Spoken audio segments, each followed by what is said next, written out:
Deductive reasoning is reasoning that starts with a given set of premises and draws a conclusion. Deductive reasoning basically goes from general to specific. It starts with a given set of premises and draws conclusions from them.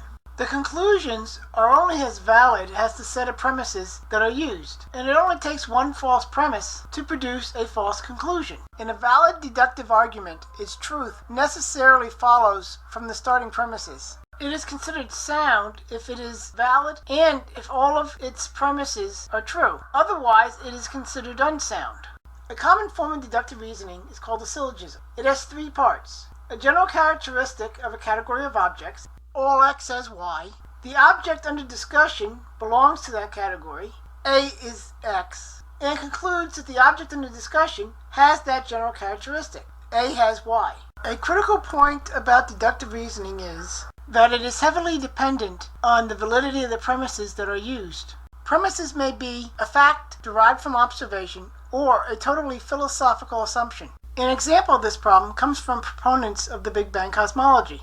All observations of the universe are consistent with the Earth being near the center. Starting with the purely philosophical assumption that we are totally the result of natural processes as opposed to being created by God, they then make the logically valid conclusion that we cannot be in a special place in the universe, such as the center. So they invented an explanation for the evidence that eliminates the center by making all locations in the universe seem to be at the center. If, on the other hand, we were created by God, then we could easily be near the center of the universe. This shows why creationists and evolutionists can look at the same evidence and draw totally different conclusions. In conclusion, deductive reasoning is a useful tool of reasoning. It does, however, have its difficulties. It depends heavily on the accuracy of the starting premises, and flawed premises result in flawed conclusions. These difficulties need to be properly understood to properly understand scientific statements. This includes those of both creationists and evolutionists.